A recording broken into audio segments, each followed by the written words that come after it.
Hello everyone, this is going to be a video that's going to help you complete your Assign Yourself number 4. And so I assigned you this article to read in the Imperial Presidency. It's an opinion article in the New York Times. And essentially opinion articles in the New York Times are kind of like the argumentative essays that you write in class, or they're essentially the same thing, right? They have a thesis statement, they have evidence to support that thesis statement, all that good stuff. And so in this article, we read it together in class. I showed you my thought process and my approach to this article. And the assignment is essentially to take this essay and the Imperial Presidency and sort of summarize the essence of, or take elements from the essay and throw them into these nice little argumentative essay builder blocks, right? So try to find the thesis statement and sort of the reasoning that they give, the pieces of evidence, the sort of link between that description of that evidence and the thesis statement and the providing of an alternative perspective. Of course, essays in real life aren't going to fit neatly into this argumentative essay block, so you can get creative. You can sort of think about Stephen Wertheim, the author of this piece's view, and try to fill in this argumentative essay by kind of adopting his viewpoint, right? So he mentions Article 1 of the U.S. Constitution. He mentions Article 2 of the U.S. Constitution. He doesn't talk about Federalist 51 or Federalist 70. He talks about the authorization to use military force 1. He doesn't talk about authorization to use military force 2. However, even the bits of evidence in this sample argumentative essay that we give, we can sort of imagine what Stephen Wertheim, how he would describe and link, for example, Federalist 51 or Federalist 70 to support his unique thesis. So that's what I'm going to do for you here. First, I'm just going to review the core elements of this essay. Where is it? Shoot. Here it is. So when we were reading this essay in class, it talked about that the title is End the Imperial Presidency. And we talked about how it, the connotation of imperial, it has this mysterious force. Some of you talked about Star Wars, all that good stuff, and the Imperial Presidency. And we also notice that it's not about a single person, it's about an institution. It's talking about the presidency in general. And so we also kind of practice like discarding that information that is irrelevant and searching and reading for the argument in the text, right? Because for a lot of college level reading, if you're able to identify the argument and some supporting evidence, you're essentially identifying what the professor really wants and demands of you, as opposed to being able to summarize every bit of detail in this piece, right? That's not as important of a task. And that's actually harder to do than as opposed to just searching for the argument, memorizing the argument or the thesis statement and sort of the supporting evidence. Some supporting evidence. You don't have to memorize all the supporting evidence. So we read on, and then in pink we discussed these ACT words. So Mr. Biden inherited the situation, but he need not perpetuate this situation. It talks about, so let me read the first paragraph. It says, suppose President Biden came before Congress to announce that ending the war in Afghanistan was only the beginning. In recent years, the United States has used force on the ground or conducted strikes from the air in at least 9 countries, not only Afghanistan, but also Iraq, Kenya, Libya, Mali, Pakistan, Somalia, Syria, and Yemen. These wars go on in part because one person wages them. Congress has abdicated, which means given up its constitutional duty to determine whether, where, and whom America should fight. So that kind of serves as like a thesis statement of the article. Sometimes thesis statements are very obvious in opinion pages in the New York Times. Sometimes they're less obvious, but this one is pretty obvious. And then I also talked about the importance of discarding irrelevant information, reading for the main argument of the text. For example, a lot of you were fixated on when you were summarizing this first paragraph, were fixated on the 9 countries that the United States bombed, because it is a very dramatic and seemingly does a lot in the essay. It's a very dramatic part of the essay. The author is being deliberately dramatic by talking and listing out the 9 countries that the United States has conducted strikes from the air or authorized the use of ground forces in. However, that's not the most important part of this essay, and if we spent valuable time trying to think about that, or even trying to memorize those 9 countries, we would really waste our intellectual space. So the thesis statement is here. Congress has given up its constitutional duty to determine whether, where, and whom America should fight. Okay, so we go on. You can skim if you so desire. And then it talks about, it's an opinion article, so it's very dramatic. It talks about here,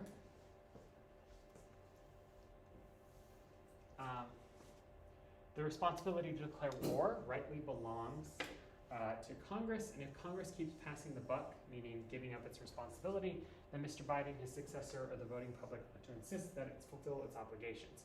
So this is almost kind of like a restating of the thesis statement. It kind of engages in a hypothetical that seems improbable, but we're trying to look for supporting evidence for that thesis statement, and we don't quite have it yet. And then it continues, if this idea sounds otherwise, a lone individual will continue to direct the largest military the world has ever seen, while 333 million Americans fight, pay, and mostly watch our wars unfold. Then it continues, if this idea sounds revolutionary, the real revolution came when Congress stopped declaring war altogether. Aha, we have it. This is sort of the supporting evidence, or this is the supporting evidence for that thesis statement, that Congress has abdicated or given up its constitutional duty, right? So we found out that Congress has the power to declare war, which, remember, Article 1 of the Constitution gives that power to declare war to Congress. We have now found out that Congress has the power to declare war, but they don't actually declare war. They haven't declared war since World War II. Wow, right? So that's one, supporting piece of evidence that supports the thesis of this article. And we can see that reading for the argument, reading for the thesis statement of this article, and then looking for that supporting evidence and that connection to that thesis statement is much more efficient and allows us to get the main elements of this article and hold it in our head, and we're able to recall and retain that later. So it then talks about how Congress hasn't declared war since World War II in this paragraph, but I'm going to move on. And then I'm going to use this paragraph where it talks about the authorization to use military force, which we talked a lot about last week when we were talking about the wars in Iraq and Afghanistan. So in 2001, Congress passed an authorization for the use of military force called UNF-1, and ersatz, I think that's how you pronounce it, declaration that allowed the president to use force against any entity he determines to have some connection with those involved in the September 11th attacks. Ersatz is in red because it was an ACT word we went over. I'll be honest, I didn't even know what that meant, but it just means a cruddy substitute, right? A cruddy substitute for something. So in 2001, UNF we'll find out later in the article, is viewed by Stephen Wertheim as a cruddy substitute for an actual declaration of war. So I asked you what you guys thought about the authorization to use military force in class, and you guys said it's very broad. It gives the president a lot of power, and we can see here the description of UNF is that the president is able to use force against any entity he determines to have some connection with those involved in the September 11th terrorist attacks. Actually, UNF is considered very open-ended, and we can potentially, later on in the article, it talks about like maybe the political incentives that existed for Congress to actually issue UNF. Okay. So I don't want to go on and read, right? Those are the two pieces of evidence that really kind of strike me that I want to use. But I want to now step into Stephen Wertheim's shoes and pretend that I am in Mr. Diaz's AP Government class and I'm writing this essay, right? We're going to do this a lot for the homeworks, right? Taking another person's essay and then putting it into the argumentative essay builder because it does two things. Number one, it helps us read for the important parts, which are the argument, as opposed to reading to try to memorize as much content as possible, when really we just need the argument and bits, supporting evidence, and that allows us to recall that information much easier, but it also allows us to see how so much of what we read or so much of what we read can really be is kind of similar to how we write in AP Government specifically, right? In an argumentative way. And so we can see that the prompt here, and we're pretending we're Stephen Wertheim, we're stepping into his shoes, that's the objective of this homework. The United States Constitution gives Congress the power to declare war, and says the President is the Commander-in-Chief of the Armed Forces. You're always going to have some context with the prompt, and then you have the actual instructions. So develop an argument that explains how, and then critically, there's a why. How and why presidents have acquired more war powers at the expense of Congress. And it says use 2 pieces of evidence from the following list. Well, we know, right, they mention Article 1 of the U.S. Constitution, right, Congress has the power to declare war. They also mention authorization to use military force, but you can also pretend to be Stephen Wertheim,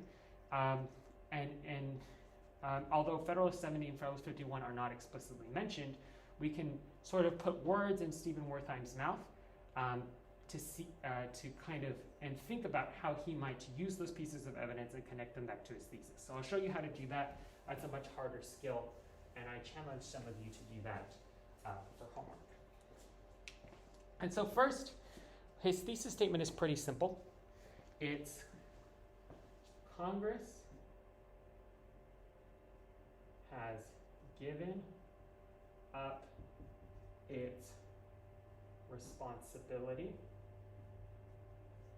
in war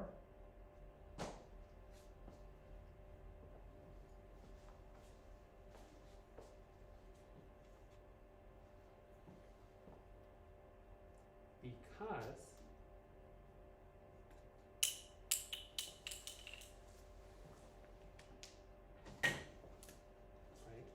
that's the claim.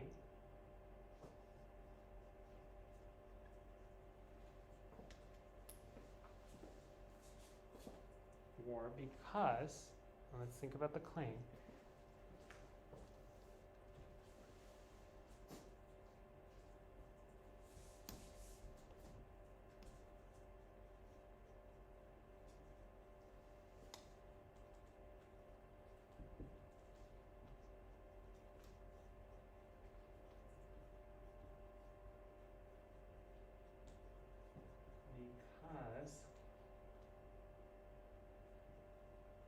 They have political, and I'll talk about and I'll elaborate, right? But your thesis statement should be a roadmap, motives to do so, and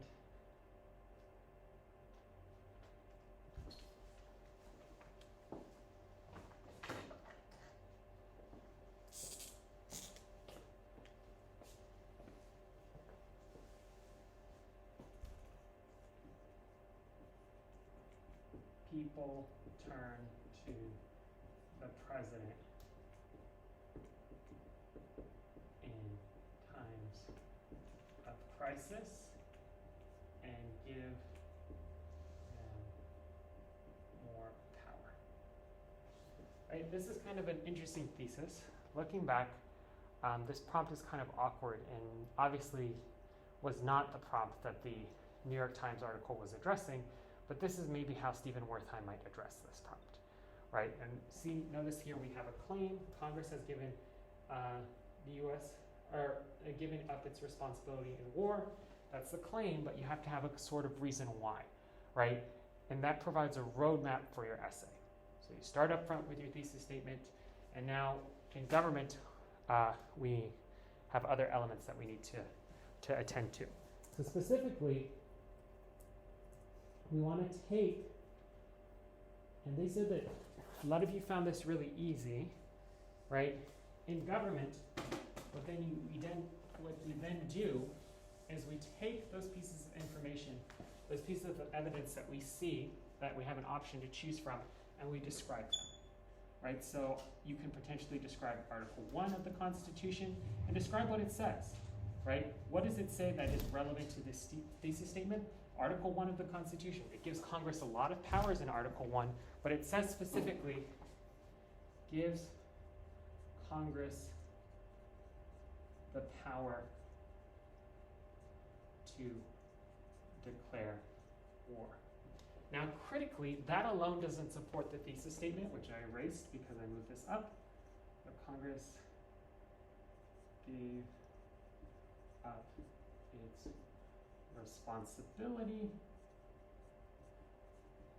in war because of political motives,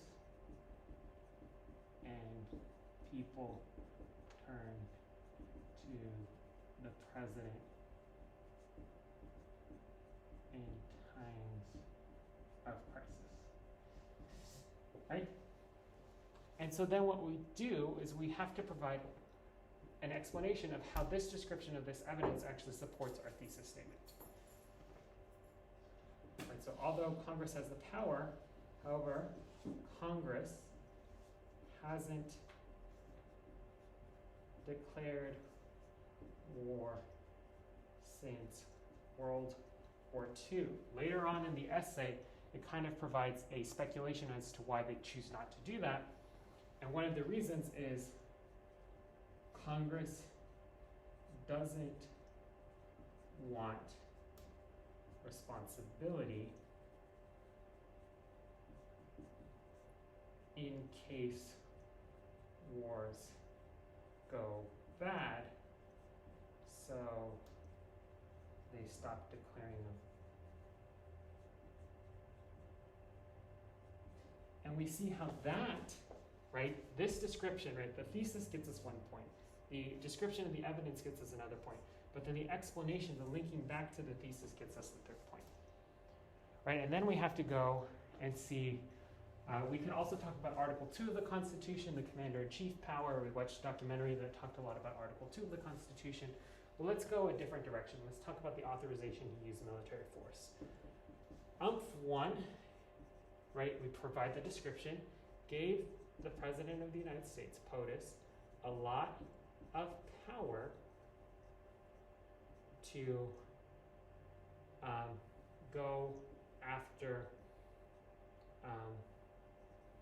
Al-Qaeda and people affiliated with them.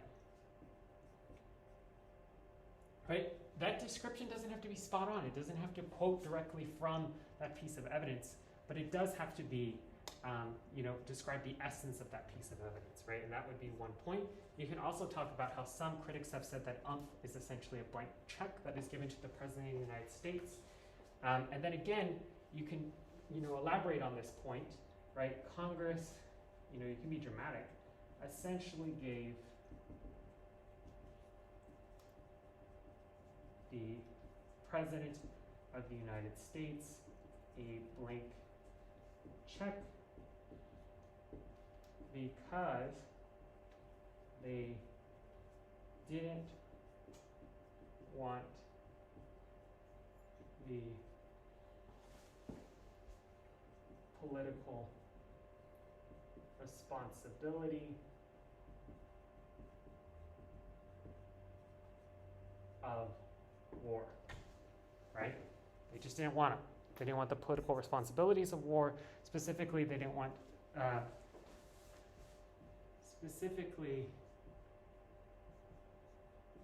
they didn't want to be blamed if wars went bad, or you can go on and say they didn't want to be seen as getting in the way of the president, who is often seen as like this very important figure in times of conflict, and the president's ability to go after suspected terrorists, especially after the horrific 9/11 terrorist attacks. You can also take evidence that isn't actually referenced in his Wertheim's essay. So for example, you could take Federalist 70, and look, my thing shut off, but you could take Federalist 70 to support the thesis. You could describe what Federalist 70 says, which talks about the importance of a strong executive, and then you have to relate it to the thesis statement, right? There are a lot of probably members of Congress and members of the public that think a strong executive that has the power to act forcefully with limited constraints and restrictions is an important executive, or is important for stability, is important for security, And so you can go on and relate that back to the thesis statement about Congress deciding to essentially abdicate its responsibility to give up those responsibilities. That's a higher level skill. In the actual providing of the alternative perspective, we'll talk more about that tomorrow, but I hope this helps you out. All right, we're done.